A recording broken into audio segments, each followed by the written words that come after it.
তো আম্মু সবসময় চেষ্টা করতো যে আম্মুর স্বপ্নটা যাতে আমাকে দিয়ে পূরণ করা হয়। অফলাইনে আমি 2 ঘন্টা ব্যয় করে যেই জিনিসটা শিখতে পারবো, অনলাইনে আমি আধা ঘন্টাতে সেই জিনিসটা শিখতে পারবো।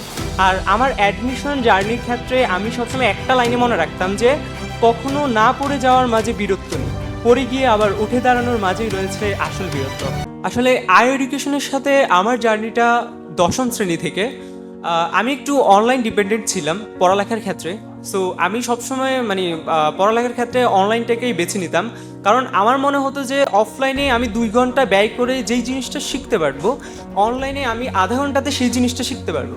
সো এর একদিক দিয়ে আমার সময়টা মানে কম খরচ হচ্ছে অনলাইনের ক্ষেত্রে।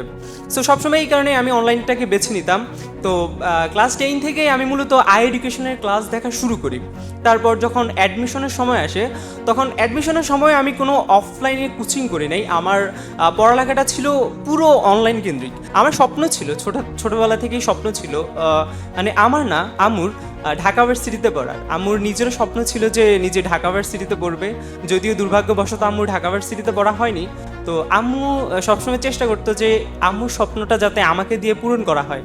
তো আমিও ঢাকা ভার্সিটিতে চান্স পাইনি দুর্ভাগ্যবশত। তো আমি অনেক ভেঙে পড়ছিলাম যখন ঢাকা ভার্সিটিতে চান্স পাইনি। আমি মানে পড়াশোনাই ছেড়ে দিয়েছিলাম।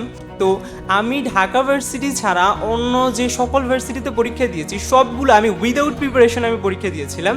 তো আলহামদুলিল্লাহ সবগুলো ভার্সিটিতে আমার মোটামুটি মেরিট আসে। তো সরাসরি মেরিট আসে হচ্ছে কুমিল্লা ইউনিভার্সিটি এবং জগন্নাথ ইউনিভার্সিটিতে। তো আমি আমার ছোটোকাল থেকে ইচ্ছে ছিল যে ইংরেজি সাবজেক্ট নিয়ে পড়ার। আমার ইংরেজি সাবজেক্টের নিয়ে পড়ার পেছনে অনুপ্রেরণা ছিল, এক হচ্ছে আমার কলেজের একজন টিচার আয়মান ম্যাম, আরেক হচ্ছে মহসিন স্যার। দুর্ভাগ্যবশত আমি জগন্নাথে পড়িনি।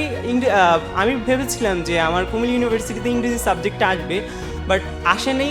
তো যার কারণে আমি মানে সেকেন্ড টাইম দেওয়ার সিদ্ধান্ত নিই। আর আমার অ্যাডমিশন জার্নির ক্ষেত্রে আমি সবসময় একটা লাইনে মনে রাখতাম যে কখনো না পড়ে যাওয়ার মাঝে বীরত্ব নেই, পড়ে গিয়ে আবার উঠে দাঁড়ানোর মাঝেই রয়েছে আসল বীরত্ব। সো অ্যাডমিশনের সময়ে অথবা আমাদের জীবনে এমন অনেক সিচুয়েশন আসবে যখন মনে হবে যে না, আমরা পারছি না, আমাকে দিয়ে হবে না। তখন সবসময় এই লাইনটা যদি আমরা মনে রাখি, তাহলে হয়তো আমাদের অনেক আত্মবিশ্বাস আসবে। সবচেয়ে বড় ইম্পর্টেন্ট জিনিসটা হচ্ছে নিজের মনের ভেতর আত্মবিশ্বাসটা ধরে রাখার। সো যে কেউ যদি নিজের আত্মবিশ্বাসটা ধরে রাখতে পারে, ইনশাল্লাহ সে একটা না একটা সময় গিয়ে সফল হবে। আমি বলছি না যে আমি ইউনিভার্সিটিতে চান্স পেয়েই সফল হয়েছি, বাট এটা হচ্ছে আমার সফলতার প্রথম ধাপ।